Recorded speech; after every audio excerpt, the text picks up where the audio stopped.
अर्थ होता है कि मन का दुखी ना होना। कल मैंने कहा था ज्ञान का अर्थ कहें चाहे भजन का अर्थ कहें, मन का दुखी ना होना ये भजन की पहचान है, ये ज्ञान की पहचान है। बहुत जानना ज्ञान नहीं है, बहुत जानना विद्वता है।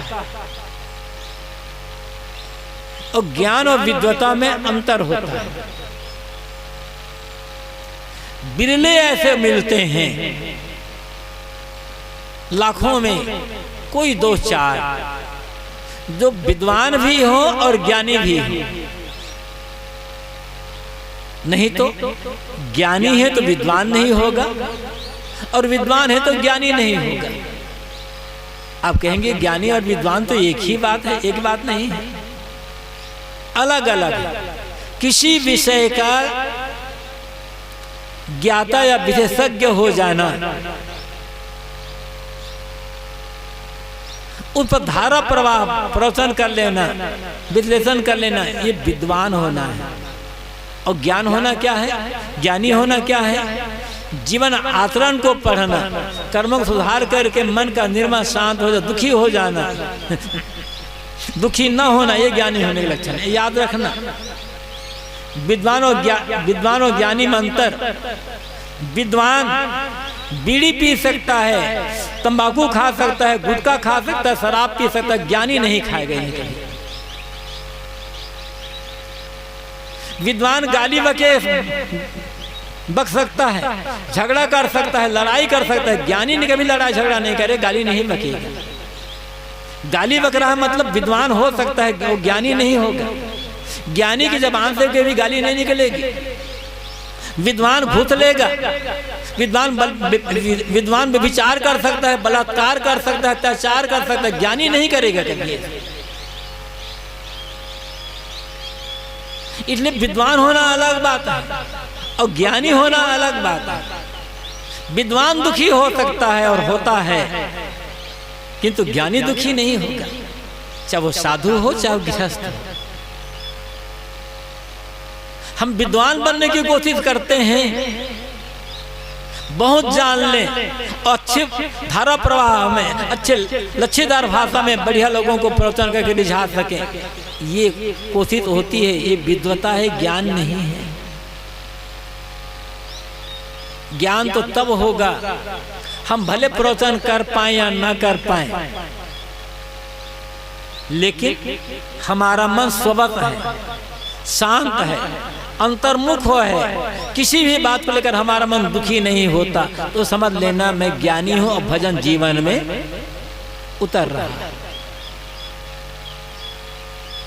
भजन का अर्थ ही है मन का अंतर्मुख और सुबक होना। भजन का अर्थ है मन का शीतल और शांत होना। सदगुरु कबीर ने बीजक में साखी कही है, ई जग जरते देखिया अपनी अपनी आग, ऐसा कोई ना मिला जासों रही लाग। सदगुरु कहते हैं कि अपनी अपनी आग में पूरी दुनिया के लोग जल रहे हैं, ऐसा कोई नहीं मिलता जिसकी शरण में जाकर, जिसके साहचर्य में निकट जाकर के इस आग से जलने से बचा जा सके। साहब कहते अपनी अपनी आग, क्या आग भी अपनी और पराई होती है? ये जो बाहर की आग होती है ये अपनी पराई नहीं होती है, तो एक जैसी होती है। और ये बाहर की जो आग है, इस आग में तो कभी कभार कुछ लोग जल जाते हैं, कुछ चीजें जल जाती हैं, मकान दुकान जल जाते हैं या अन्य चीजें जल जाती हैं, लेकिन भीतर की आग, इसमें तो आदमी खुद जलता है। काम की आग, क्रोध की आग, लोभ की आग, मोह की आग, ईर्ष्या द्वेष की आग, बैर विरोध की आग, घृणा की आग, राग द्वेष की आग, मोह माया की आग, ये आग अपनी बनाई है, इसी में सारा संसार जल रहा है। इस आग का बुझ जाना, इस आग को बुझाने के लिए भजन की आवश्यकता है। बाहर कहीं आग जल रही हो, अब पानी डाल दो, रेत डाल दो या मिट्टी डाल दो, वो आग बुझ जाएगी। लेकिन आप घंटों महीनों तक गंगा में डुबकी लगा रहे हैं, आपके भीतर का आग नहीं बुझने वाली। हिमालय में शरीर को गाड़ दें, बर्फ में चारों तरफ जहां है वहां शरीर को गाड़ दें, शरीर ठंडा हो जाएगा, लेकिन मन की आग वहां बुझेगी नहीं। मन की आग जिससे बुझेगी उसी का नाम है भजन करना। इस मन की आग को बुझाने के लिए कुछ कर रहे हैं, इसके लिए कपड़ा बदलने की आवश्यकता नहीं, जहां है वहां कर सकते हैं। इसी के लिए है आत्मशोधन, निरंतर अपने आप को शोधते जाना। मैंने कहा था कि भजन का अर्थ है मन के अंतर्मुखता। मन अंतर्मुख कब होगा? जब हम अपने आप का निरंतर शोधन करेंगे, अपनी एक एक बुराई, एक एक दोष, एक एक आदत का सुधार करते जाएंगे, तब मन अंतर्मुख का, तब भजन होगा। सुना है ना वो पंक्तियां, सबको याद होगी, हमें भी याद है, आप सबको भी याद है, दोहराते भी हैं। भजन की सुंदर परिभाषा दो पंक्तियों में, मेरे ख्याल से भजन की जो परिभाषा दी गई दो पंक्तियों में, इससे सुंदर परिभाषा और कुछ नहीं हो सकती। मन की तरंग मार लो बस हो गया भजन, आदत बड़ी सुधार लो बस हो गया भजन। जितनी हमारी बुरी आदतें सुधरती जाएगी, अपनी आदतों पर हम संयम करते जाएंगे, सुधार करते जाएंगे और सुधार कर लेंगे, उतना हमारे मन की तरंग मिटती चली जाएगी, मन की हलचल दूर होती चली जाएगी। किंतु आदमी नई नई आदतें बनाना तो जानता है, आदतों को सुधारना, आदतों को मिटाना उसे नहीं आता है, गुलाम बन जाता है आदमी।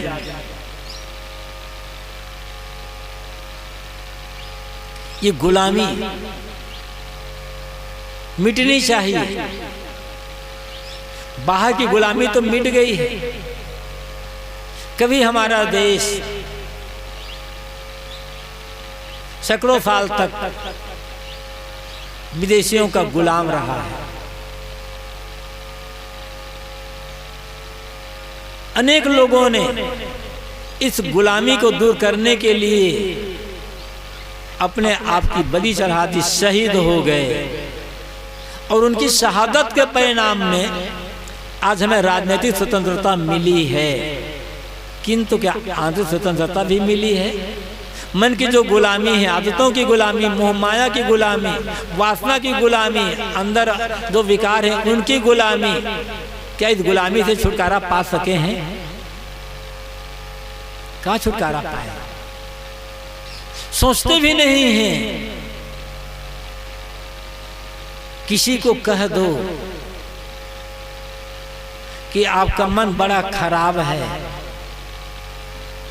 कोई मुझे ही कह दे, साहब आप बात तो बहुत बढ़िया कह रहे हैं, लेकिन आपका मन तो बहुत खराब है, आपके मन में तो बड़ी गंदगी है।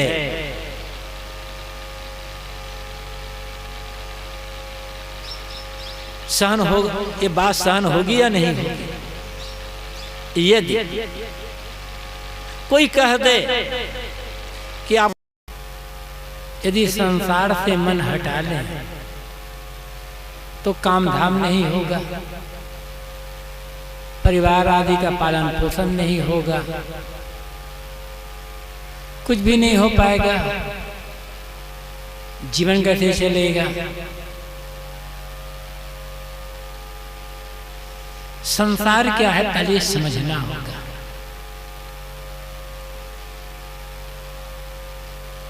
और कौन सा संसार हमें बांधता है यह भी समझना होगा।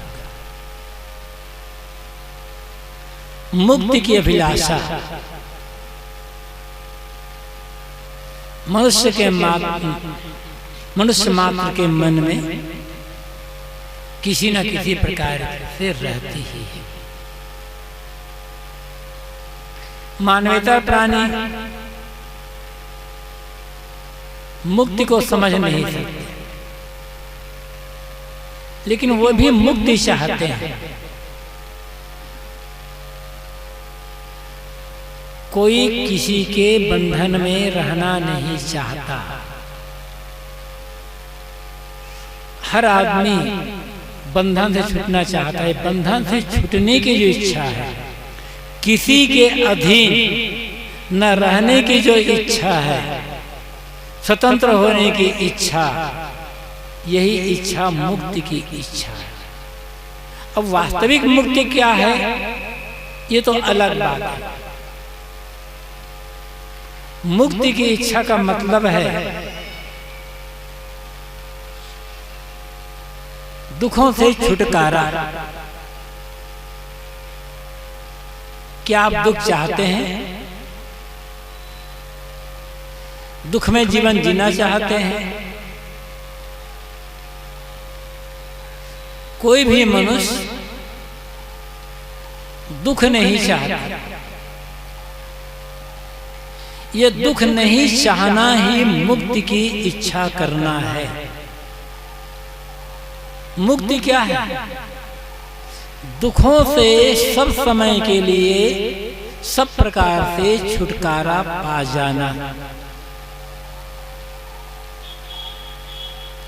और मुक्ति मरने के बाद नहीं मिलेगी। मरने के बाद मुक्ति चाहते हैं तो पहले जीते जी मुक्त होना पड़ेगा। सदगुरु कबीर ने कहा है, संतों जीवत ही करो आशा, मुए मुक्ति गुरु कहें स्वार्थी झूठा दे विश्वास। ऐ संतों, जीते जी मुक्ति की आशा करो। इस जन्म में तुम भजन भक्ति करोगे, सेवा धर्म परमार्थ का काम करोगे,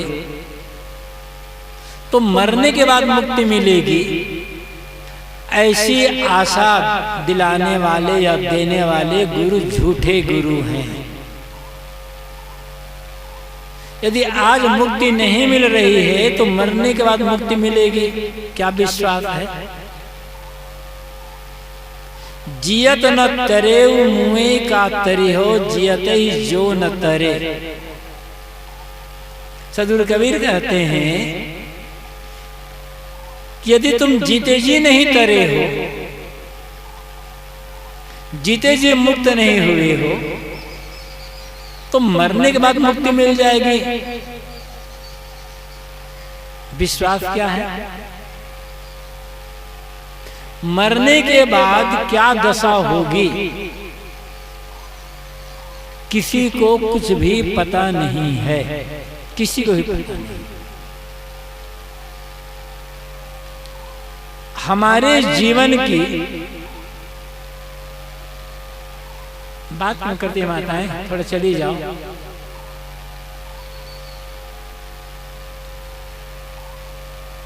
हमारे जीवन की दो महत्वपूर्ण घटना, ये दोनों घटना हर आदमी के जीवन में घटित होती है। एक घटना से जीवन आरंभ होता है और दूसरी घटना से जीवन की समाप्ति होती है। जन्म पहली घटना है जहां से जीवन आरंभ होता है, और मौत दूसरी सबसे बड़ी और महत्वपूर्ण घटना है जहां जाकर जीवन समाप्त हो जाता है। इन दोनों के बीच में तो अनेक घटनाएं घटती हैं। मिलना, बिछुड़ना, रोग व्याधि, घाटा मुनाफा, हानि लाभ, मान अपमान, निंदा प्रशंसा, पता नहीं क्या क्या। लेकिन ये तो दो तो है ही। जन्म होता है आदमी का, मौत भी होती है। इसलिए दोनों सबसे महत्वपूर्ण घटना है। लेकिन कैसा आश्चर्य है, किसी भी आदमी को अपने जीवन की दोनों घटनाओं के बारे में पता नहीं है। हम सबका जन्म हुआ है, क्या आप लोगों को अपने जन्म के बारे में पता है? किसी को पता हो हाथ उठा जाए।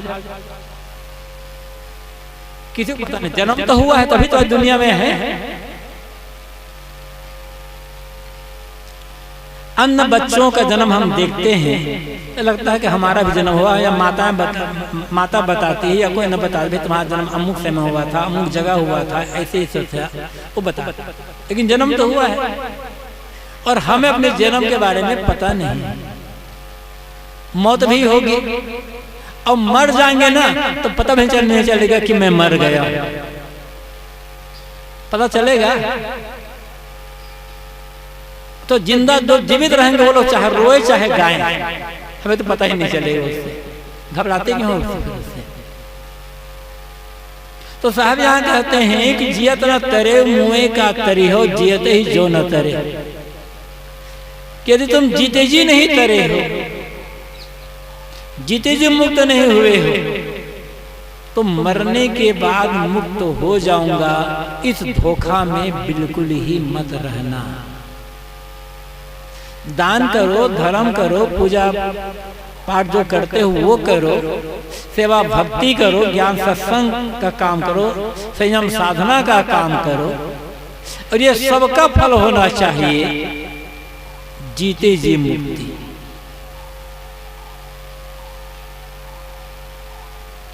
अब जीते जी मुक्ति का अर्थ क्या है? कैसे माना जाए जीते जी मुक्ति हो गई? जब मन में कोई दुख ना रह जाए, हर समय मन शांत, संतुष्ट, आत्मतृप्त, ये जीते जी मुक्ति की पहचान है। दुखी होना किसी भी बात को लेकर के, यदि मन में दुख हो रहा है तो समझ लेना होगा कि मैं भी बंधन में हूं और मेरे भीतर अभी अज्ञान छिपा हुआ है। कोई हो, साधु गृहस्थ की बात नहीं है, स्त्री पुरुष की बात नहीं है, ये बात सार्वभौमिक है, मनुष्य मात्र की बात है। कोई हो, एक संसारी व्यक्ति, एक गृहस्थ व्यक्ति और एक बहुत बड़ा गुरु,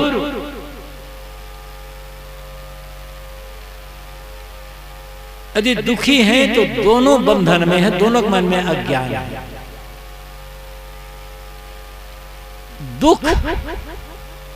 दुखी होना हमारे भीतर के अज्ञान और बंधन की पहचान है। शरीर में कष्ट आ जाना,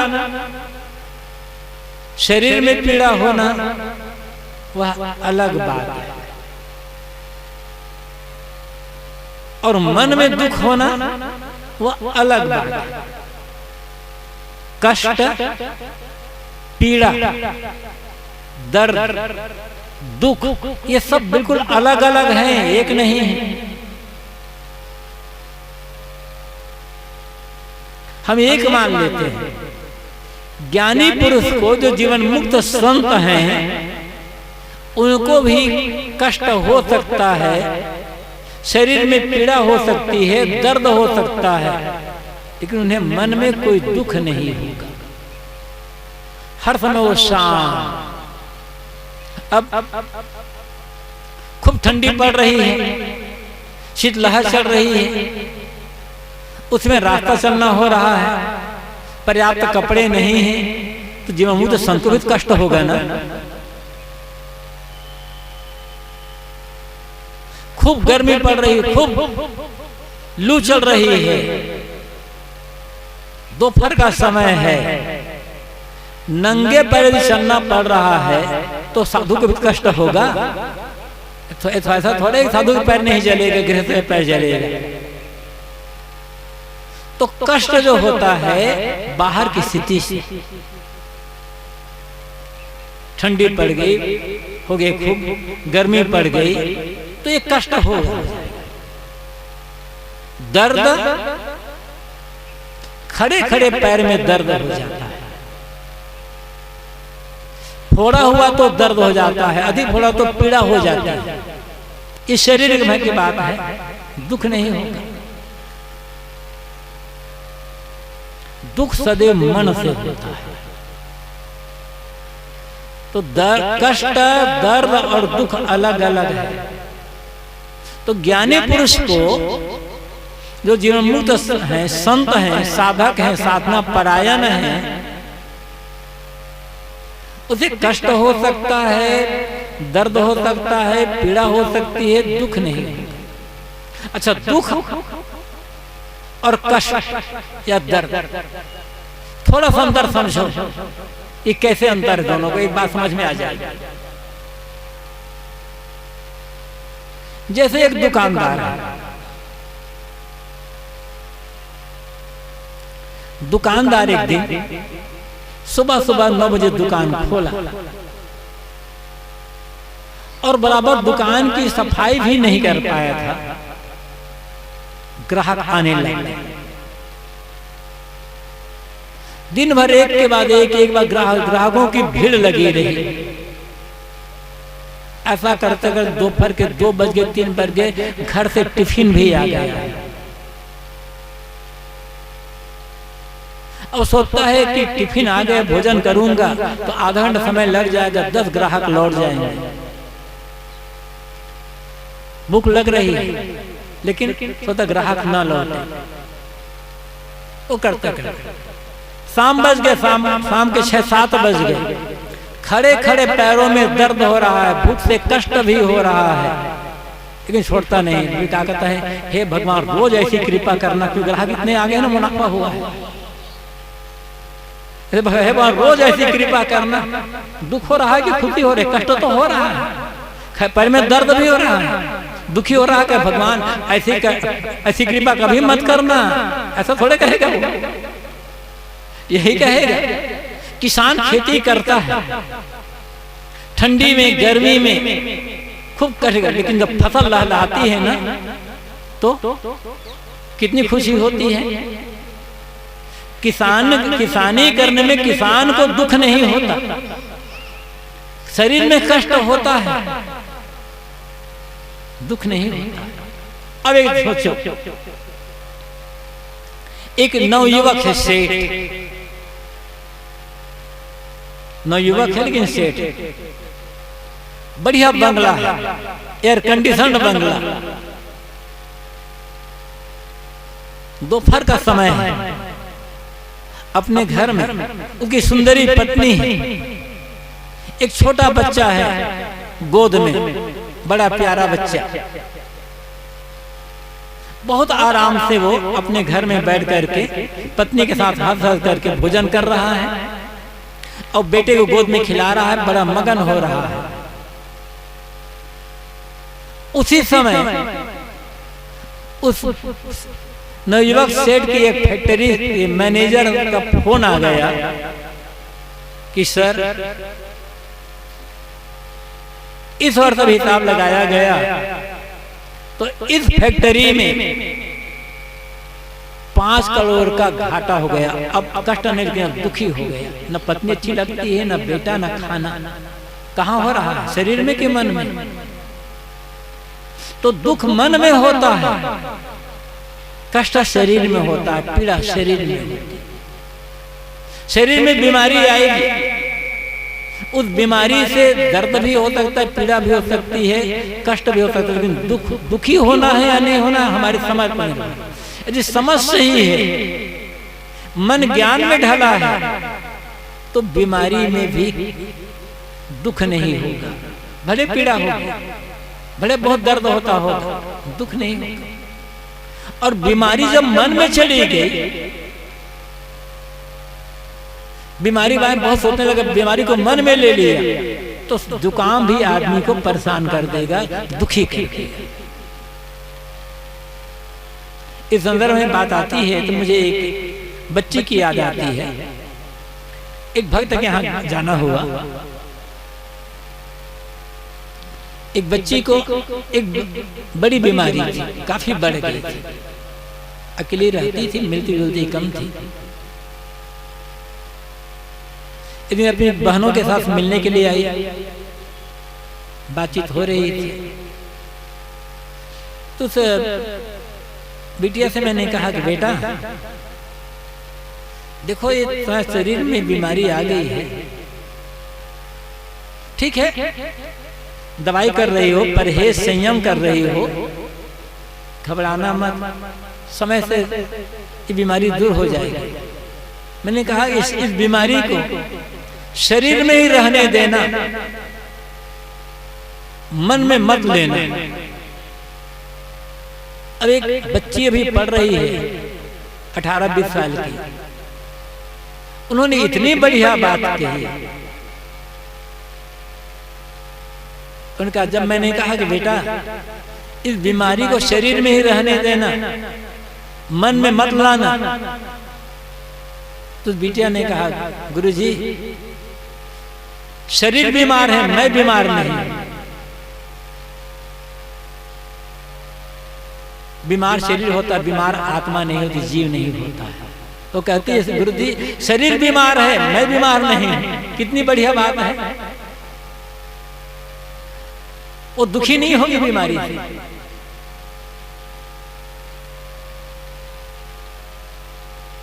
बात में ये कह रहा था, बंधन और मुक्ति की पहचान क्या? जीते जी मुक्ति का अनुभव कैसे हो सकता है? और जब जीते जी मुक्ति है तो मरने के बाद भी मुक्ति मिल जाएगी। जीते जी बंधन में है तो मरने के बाद भी बंधन में ही रहना होगा। जो आज है वो कल होगा, जो आज है ही नहीं वो कल कैसे हो जाएगा?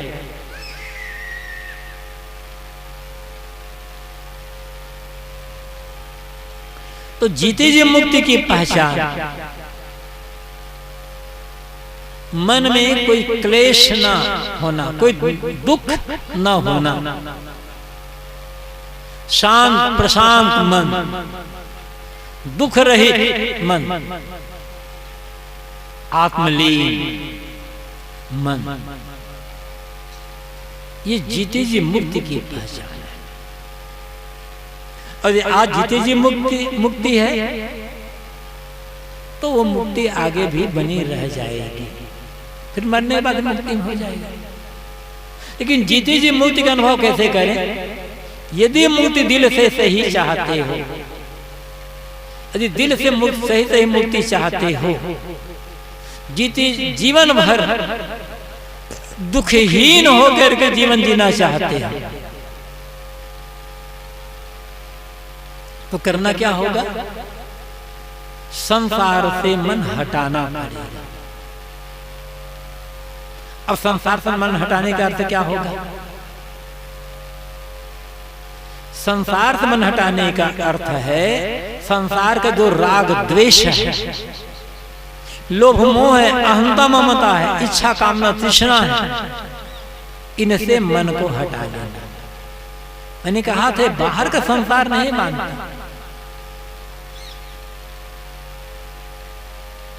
बांधता है भीतर का संसार।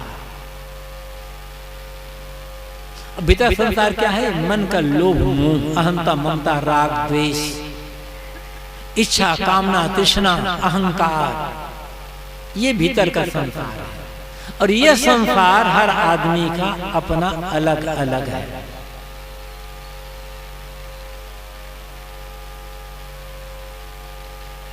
आप लोग नीचे जो बैठे हैं घर गृहस्थी में रहते हैं, कहते हैं महाराज हम तो घर गृहस्थी वाले हैं, गृहस्थी में हैं। हम लोगों को कहते हैं महाराज आप तो घर गृहस्थी से मुक्त हो गए हैं, साधु सन्यासी महात्मा है। ठीक, लेकिन आप घर में रहते हो, हम मठ में रहते हैं। मठ क्या है? आपका घर ईंट लोहा सीमेंट बालू से बना है, तो हमारा मठ किससे बना है? वो तो उसी से बना है ना। यदि ये मठ ही घर ही बांधता तो ये मठ भी बंधन का कारण बनेगा। आपकी पत्नी है, महिला पति है, बीवी बच्चे बाल बच्चे हैं, हमारे गुरु हैं, गुरु भाई हैं, चेले हैं, भगत हैं, वो भी परिवार बन गया। आपकी धन दौलत है तो हमारी मान प्रतिष्ठा है। यदि मठ में मोह हो गया, चेले में मोह हो गया और मान प्रतिष्ठा में मोह हो गया तो हम भी उतने ही बंधन में हैं जितने बंधन में आप। फर्क कुछ नहीं।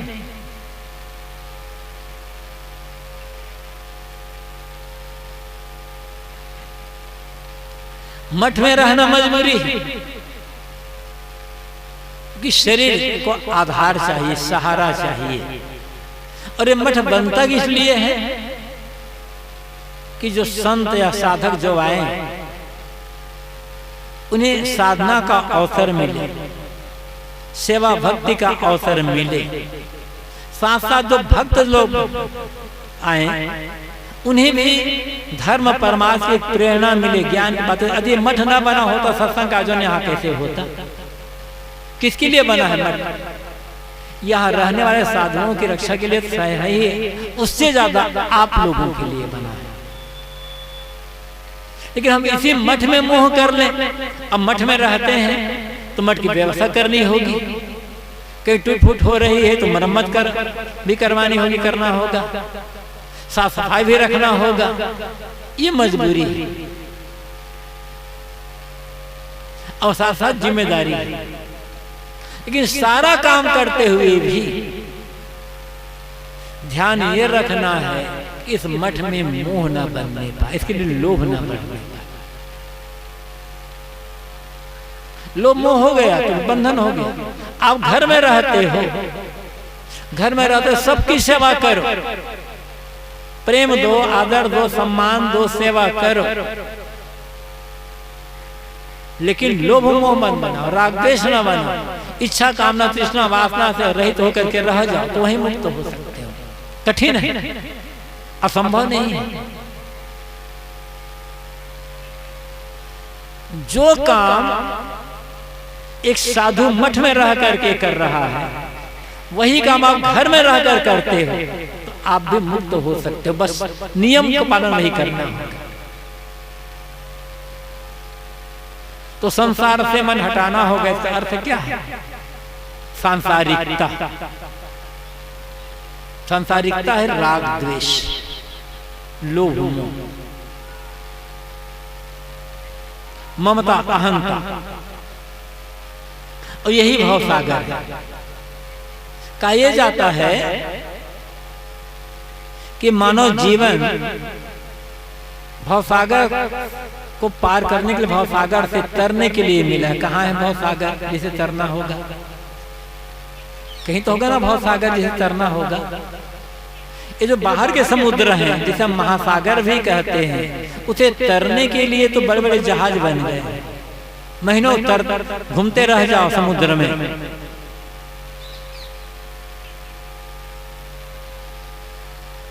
तो क्या बाहर के जो सागर हैं या महासागर है, इसी भवसागर कहा गया है? इसको तो आदमी तैर रहा है, बड़ी आसानी से साथ तैर रहा है। तो भवसागर वो नहीं है। भवसागर बाहर कहीं भी नहीं है और भवसागर को तरने के लिए बाहर कोई साधन भी नहीं है। सदगुरु कबीर ने बताया है कि भवसागर क्या है और उसे तरने के लिए जहाज क्या है, कैसे तरा जा सकता है। इच्छा करी भवसागर, जामे बोहित राम आधार। कहें कबीर हरि शरण गहु, गौखुर बच विस्तार। हमारी जो मन की जो इच्छा है ना, कामना, तृष्णा, लोभ, लालच, यही भवसागर है। आदमी उलझता कैसे है? इच्छा कर कर, इच्छा कर कर। एक होती है आवश्यकता और एक होती है इच्छा। आदमी आवश्यकता के लिए परेशान नहीं है, आदमी परेशान है इच्छा के लिए। रोटी मतलब भोजन, कपड़ा और निवास, ये हमारी आवश्यकता है।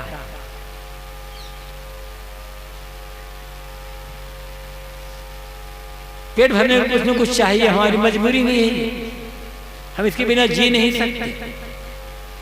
कुछ भी खाने को मिल जाए, भूख दूर करने के लिए कुछ भी मिल जाए, और मिल ही रहा है आदमी। अब खाने बैठे, ऐसा चावल होता, ऐसी सब्जी होती, ऐसा मिर्च मसाला, ऐसा पकवान, ऐसी मिठाई, बस इच्छा शुरू हो गई ना, बस वहीं दुखी शुरू हो गया, दुख शुरू हो गया। मानव जीवन अनमोल जीवन कहा जाता है, और दुनिया के सभी संत गुरुजनों का एक स्वर से यह कहना है कि अनेक जन्मों के शुभ संस्कार सौभाग्य का जब उदय होता है, तब मनुष्य जीवन, मनुष्य शरीर की प्राप्ति होती है।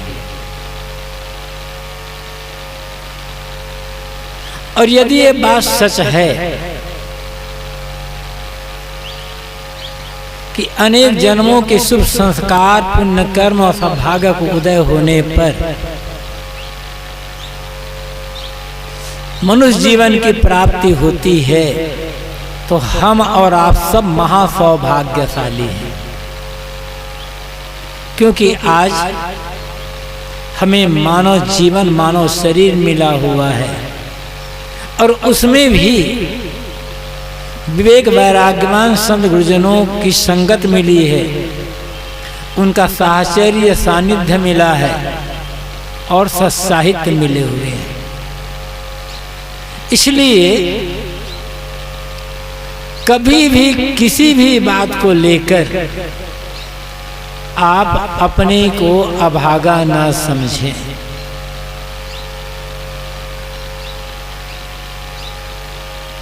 कभी किसी बात को लेकर निराश और हताश ना हो। आप महासौभाग्यशाली हैं, अपने सौभाग्य को समझिए। बात है, सदगुरु कबीर कहते हैं, बीत गए दिन भजन बिना रे। ऐसा उत्तम मानव जीवन भजन के बिना बीतता चला जा रहा है, और अब तो जीवन का अंतिम समय आ गया है। इसका अर्थ होता है मानव जीवन की सार्थकता भजन करने में है। दो चीजें हैं, एक है भोजन और एक है भजन। और जीवन में हमें दोनों की आवश्यकता है, क्योंकि हमारा ये जीवन, हमारा ये शरीर जड़ और चेतन, इन दो मौलिक तत्वों के संयोग से खड़ा है और चल रहा है। केवल जड़ तत्वों से, जिन्हें मिट्टी, पानी, आग, हवा आदि कहते हैं, जीवन का निर्माण नहीं हो सकता, शरीर का निर्माण नहीं हो सकता है।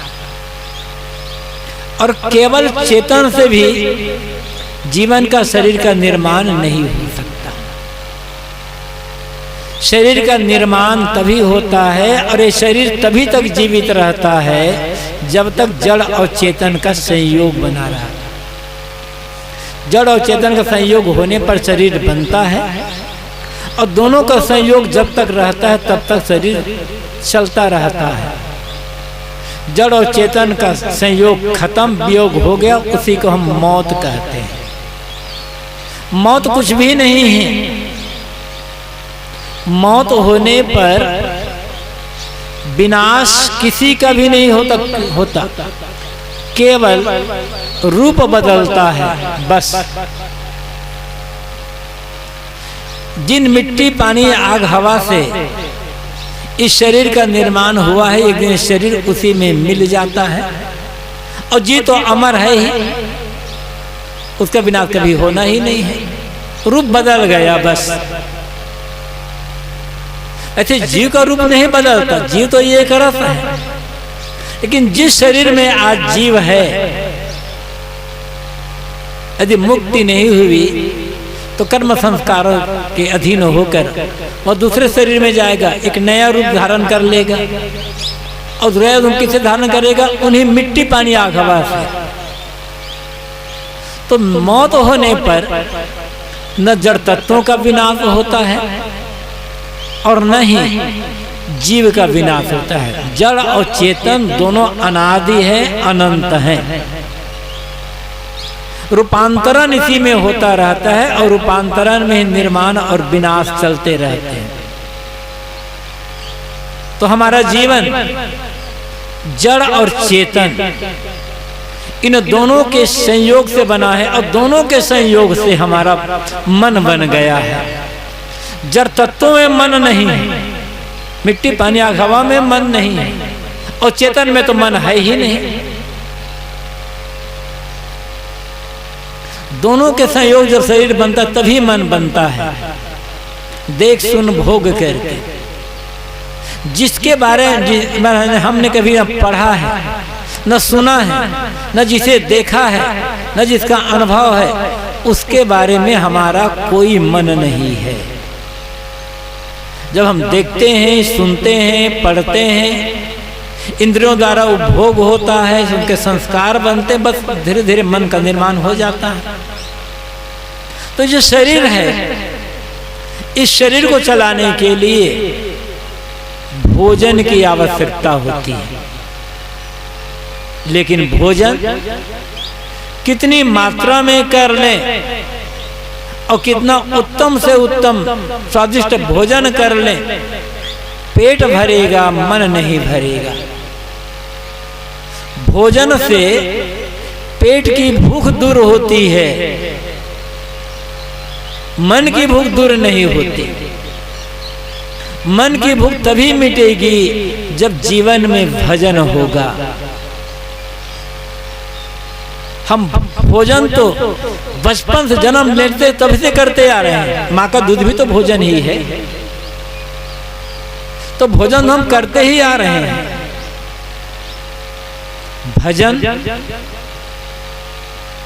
भजन पर कभी ध्यान दिया या नहीं दिया? इस पूरी दुनिया में भोजन करने का सौभाग्य हर प्राणी को मिला है। किसका भोजन कैसा है वो अलग अलग है। कीड़े मकोड़े से लेकर के पशु पक्षी आदमी तक हर प्राणी भोजन करता है।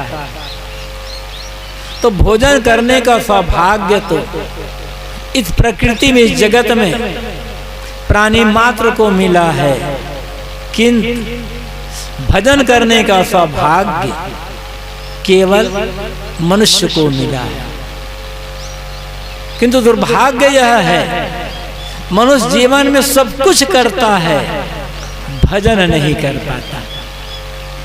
और इसीलिए जिंदगी भर शिकायत में उलझा रहता है, रोता रहता है, और रोते रोते दुनिया से विदा हो जाता है।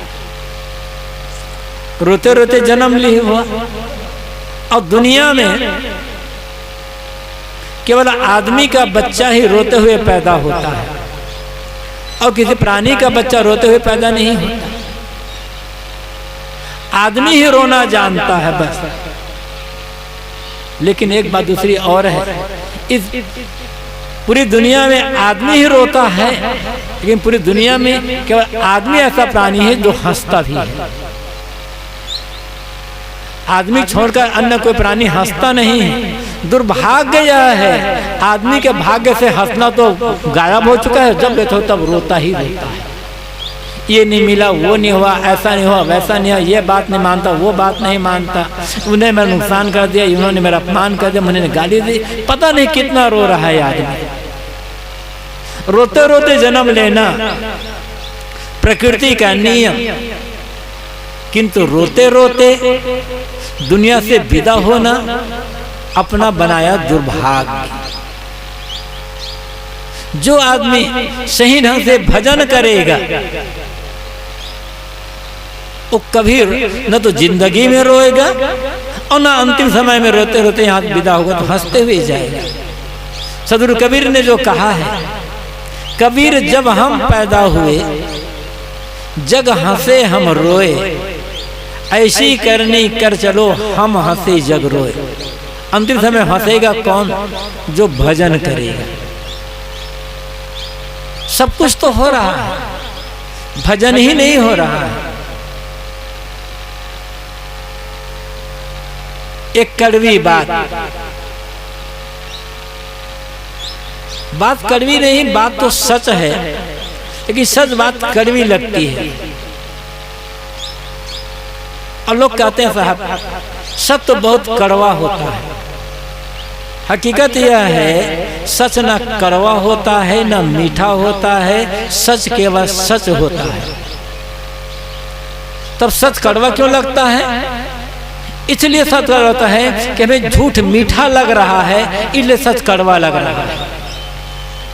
जिस दिन झूठ में मिठास का अनुभव नहीं होगा, जिस दिन झूठ मीठा नहीं लगेगा, जिस दिन झूठ में मोह नहीं होगा, उस दिन सच कड़वा नहीं लगेगा। हम झूठ के बड़े प्रेमी हो गए हैं, इसलिए हमें सच कड़वा लगता है। थोड़ी देर पहले मैंने कहा था कि दुनिया में भोजन करने का सौभाग्य प्राणी मात्र को है। पशु पक्षी भी भोजन कर लेते हैं, किंतु भोजन और भजन दोनों करने का सौभाग्य केवल और केवल मनुष्य को मिला है। जो केवल भोजन करता है उसे हम जानवर कहते हैं, जो भोजन भी करता है भजन भी करता है उसे हम मनुष्य कहते हैं। और मनुष्य शरीर पाकर के जो केवल भोजन करता रह गया, भजन नहीं किया, उसे क्या कहना चाहिए मुझे मालूम नहीं है।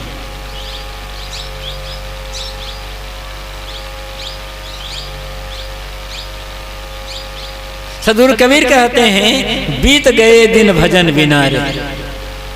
भजन के बिना ये जीवन बीत गया, बीतता चला जा रहा है, तब भजन है क्या? कितने लोग कहते हैं साहब हम तो रोज भजन करते हैं, पूजा करते हैं, पाठ करते हैं, नाम जपते हैं, माला फेरते हैं, मंदिर जाते हैं, आरती वंदना भी करते हैं, हम तो भजन कर ही रहे हैं। ये भजन नहीं है, कर्मकांड है।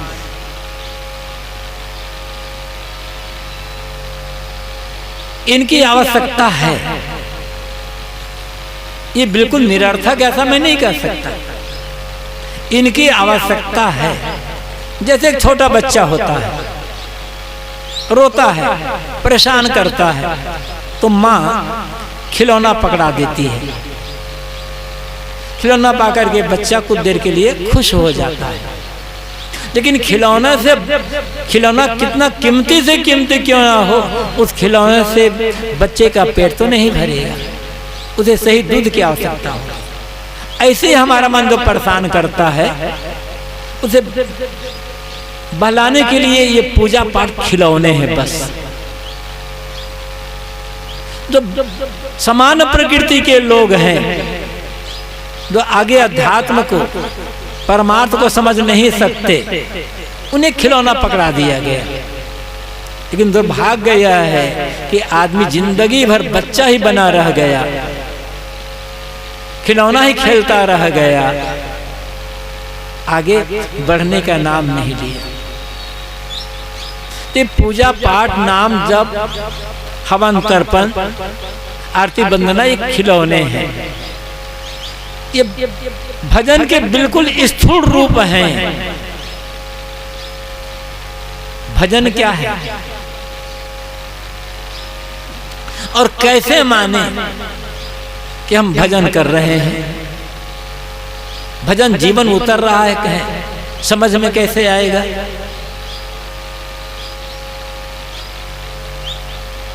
ठीक है, आप पूजा कर रहे हो, पाठ कर रहे हो, माला फेर रहे हो, नाम जप रहे हो, आरती वंदना कर रहे हो, मन कितना शांत हुआ है?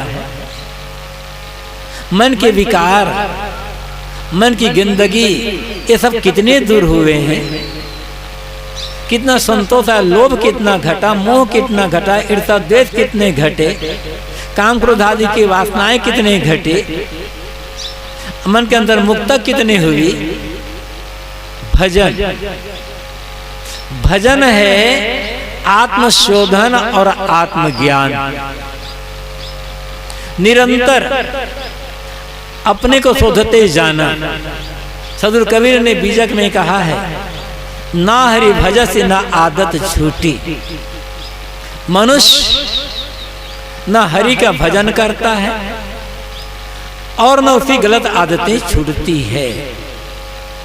सीधी बात यह है, सदगुरु कबीर के अनुसार गलत आदतों का छूट जाना यही मानो भजन करना है।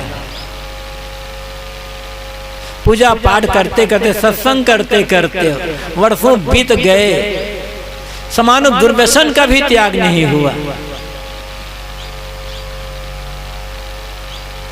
जबान पर भी संयम नहीं है, पूजा भी कर रहे हैं, पाठ भी कर रहे हैं, नाम भी कर रहे हैं, माला भी पढ़ रहे हैं, बात बात में गाली दे रहे हैं, बात बात में गुस्सा कर रहे हैं, झगड़ा कर रहे हैं। कैसे माना जाए कि आप भजन कर रहे हैं? भजन की कसौटी यह है कि मन इंद्रियों की जो गलत आदतें हैं, ये आदतें निरंतर छूटती चली जाए। कोई गलत आदत जीवन में न रह जाए, मन में न रह जाए, तो समझना भजन हो रहा है। फिर मंदिर जाओ या मत जाओ, कोई फर्क नहीं पड़ता है। मंदिर जाने का अर्थ क्या है? अब मंदिर जाते हैं, मंदिर एक उपासना स्थल है, किसी महापुरुष की वहां मूर्ति है। आप भावना करते हो कि मूर्ति भगवान है, ठीक? जिनकी भी मूर्ति है, किसी के भी हो, आप मानते हो ये भगवान है, देवता है। अब प्रश्न यह है कि जिस महापुरुष की वो मूर्ति है, जिसे आप भगवान मानते हो, उसे भगवान किस लिए मानते हो? कि बड़े राजा के बेटे थे, धनवान के बेटे थे, देखने में बड़े सुंदर थे, बड़े विद्वान थे, बड़े बलवान थे, इसलिए आप उसे भगवान मानकर पूजा करते हो? या वे चरित्रवान थे, ज्ञानवान थे, उनके जीवन में अनेक सदुचार थे, उत्तम आदर्श थे, इसलिए भगवान मानते हो? आज तक धन के कारण, पद के कारण, विद्या के कारण, बल के कारण, शरीर की सुंदरता के कारण किसी को भगवान नहीं माना गया। जिसे भगवान माना गया, उसके सुंदर ज्ञान, सुंदर चरित्र, सुंदर आचरण, सुंदर आदर्श, उनके जीवन के त्याग, तप, साधना, इनके कारण से भगवान माना। तो जिसकी उपासना कर रहे हो भगवान मान करके, उसके जीवन के जो आदर्श हैं, त्याग, तप, साधना, ज्ञान, वैराग्य, यदि जीवन में उतर रहे हैं तो समझ लेना आप भजन कर रहे हो बस।